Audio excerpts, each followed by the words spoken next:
So, das letzte Tutorial, was mir fehlt hat, die ZA34.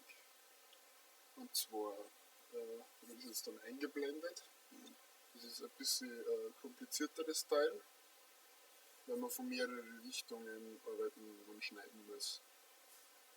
Es steht da der Hinweis ganz groß dazu, alle Bohrungsmitten liegen in derselben Ebene. Das ist schon mal der Hinweis, wir werden das auf die Ebene vorne legen, die ganzen Bohrungsmitten. Genauso wie oben in der Mitte, wo das Loch ist ein Kreuz durch, das heißt, da wird die Ebene rechts und die Ebene vorne durchrennen und die Ebene oben wäre unten in die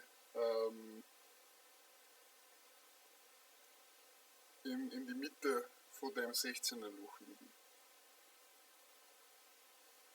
Genau. So. Ich mache das jetzt klar, also ich tue das immer weg. Das könnt ihr euch ja selber aufmachen, wenn ihr es braucht. Ich habe da wieder das Creo gestartet, Arbeitsverzeichnis gewählt, neu, Leitbau, Matthias, Vorname Unterstrich, Nachname Unterstrich Vorname, ZA34. HTL habe ich schon gewählt, also die Ebene weiß hinten. Ich fange einfach mit der Ansicht von der Seite an, weil wenn man sich das nochmal anschaut, es ist eine durchgehende Kontur, das mit dem Hackerl drin, der Bogen, einfach wenn man es von der Seite anschaut, genauso werden wir das jetzt machen. Das heißt, ich lege das Profil auf die Ebene rechts. Dann mache ich mal eine Mittellinie. Und jetzt benutze ich einen Bogen. Und zwar Mitte und Endpunkte. Das heißt, ich gebe als allererstes die Mitte an, dann den ersten Endpunkt, lasse ich da fangen auf der Linie, die Referenzlinie. Und dann ziehe ich ihn einfach so um und lasse ihn auf der Referenzebene enden. So, ich habe da jetzt einen Durchmesser von 50, also 25 Radius. Genau, reinzoomen wieder. Und dann zeichne ich einfach die Kontur noch. So. Da sieht man es, da fangen das, ich muss ein bisschen weiter da. Das kommt uns jetzt da zugute. Genau.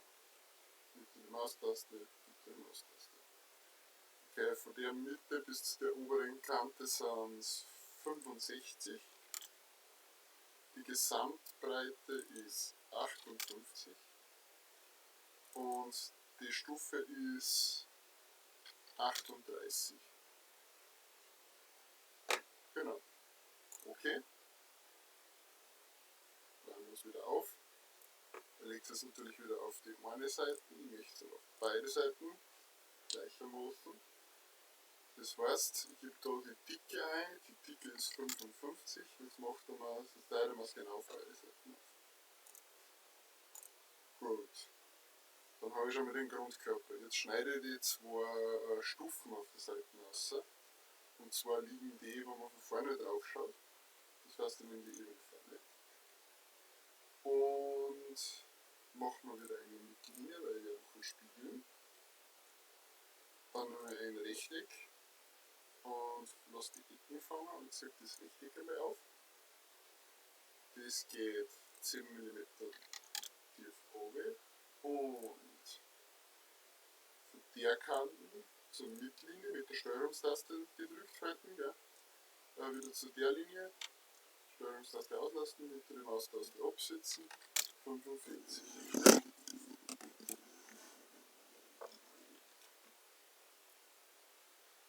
Gut, dann wählen wir das aus, einfach ein Kastel drüber ziehen, spiegeln mit der Maustaste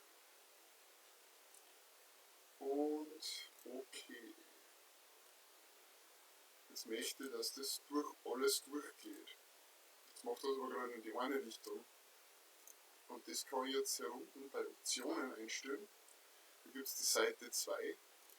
Und da kann ich dann einfach A eingeben, durch alle. Das heißt, er macht in beide Richtungen durch alles durch.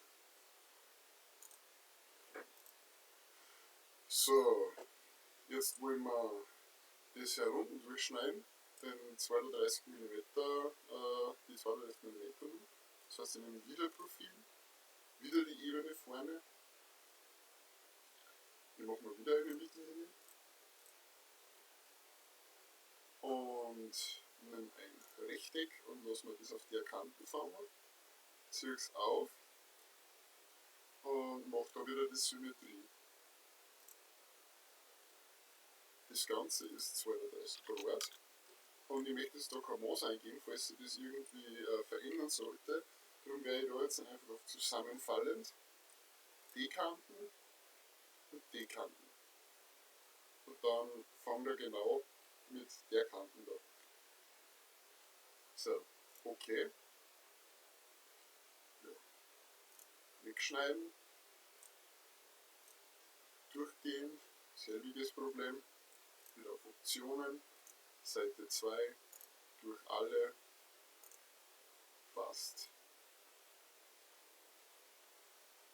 Als nächstes machen wir die Nut, was da herum ist. Das heißt noch Profil, nehmen die Fläche. Und jetzt ist es so, und zwar hat da eine Referenz gefunden.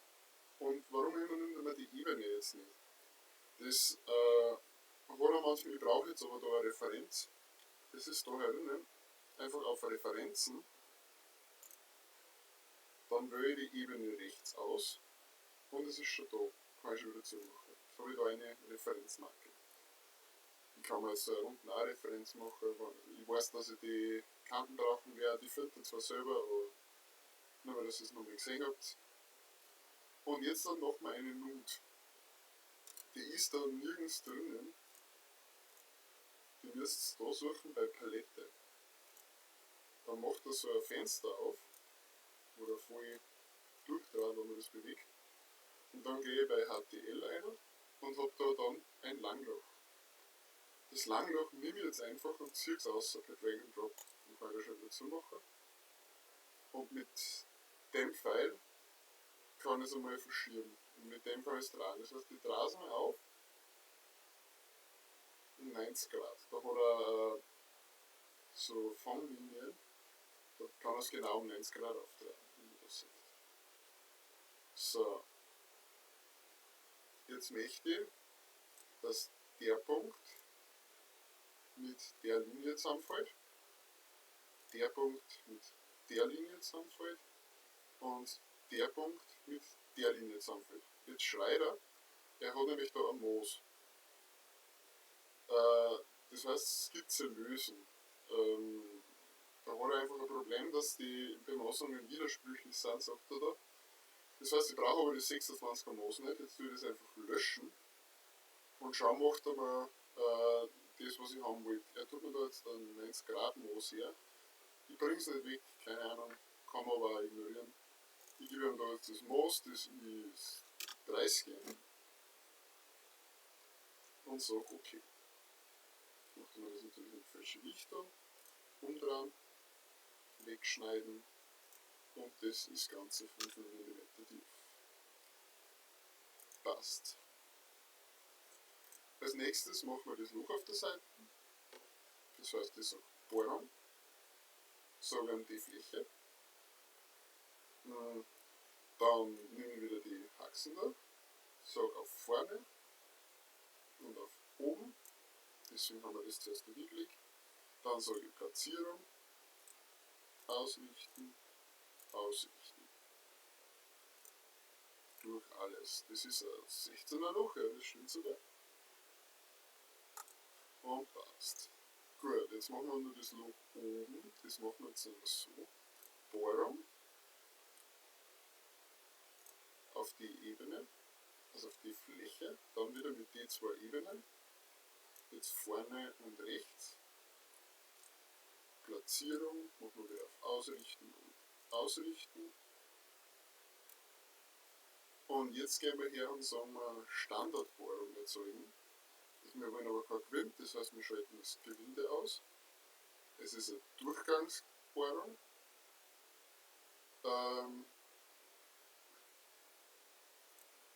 Die heißt, es ist durchgängig.